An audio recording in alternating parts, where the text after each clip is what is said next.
অর্পিতা একটু আমার রুমে এসো তো।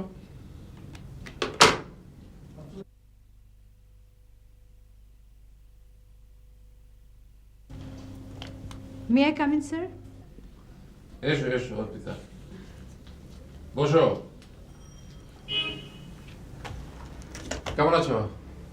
ভালো স্যার, মাঝে একদিন আপনাদের বাড়িতে গিয়েছিলাম। আমি জানি, তা আমাকে তো জানিয়ে গেলেই পারতে।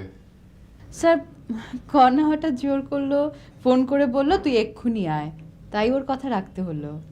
হ্যাঁ, এনিওয়ে যে জন্য তোমাকে ডেকেছি। আচ্ছা, তুমি কি আমাদের ওই ইঞ্জিনিয়ারিং সেকশনের দায়িত্বটা কিছুদিনের জন্য নিতে পারবে? হঠাৎ এ কথা বলছেন কেন স্যার? অনি স্যার থাকতে আমার দায়িত্ব নেওয়াটা কি ঠিক হবে?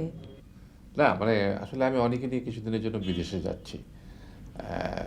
কণা একটু ব্যস্ত, যেতে পারবে না, তাই অনেকে সঙ্গে করে নিয়ে যাব। আর আসলে ব্যাপারটা হয়েছে কি, আমি বিদেশে গিয়ে একটু হার্টটা চেক আপ করাবো। মানে একা যেতে ভয় পাই, একটা রিলায়েবল লোক দরকার। আপনি কোনো চিন্তা করবেন না স্যার, অনি স্যারের মতো কাজ হয়তো আমি করতে পারবো না, কিন্তু প্রক্সি দেওয়ার চেষ্টা করব। কিন্তু স্যার, অনি স্যার কিন্তু এ ব্যাপারে আমাকে কিছু বলেননি।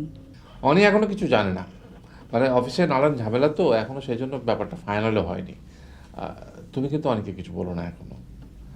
ও ভালো কথা, তোমার আন্টি একবার তোমাকে আমাদের বাসায় যেতে বলেছেন, খুব জরুরি কাজ আছে বলে। স্যার, যাব, কিন্তু সেদিনই মাত্র এলাম। সো হোয়াট, আবার যাবে? স্যার আপনি কোনো চিন্তা করবেন না, আমি আন্টির সাথে কথা বলে চলে যাব। এখন স্যার উঠি।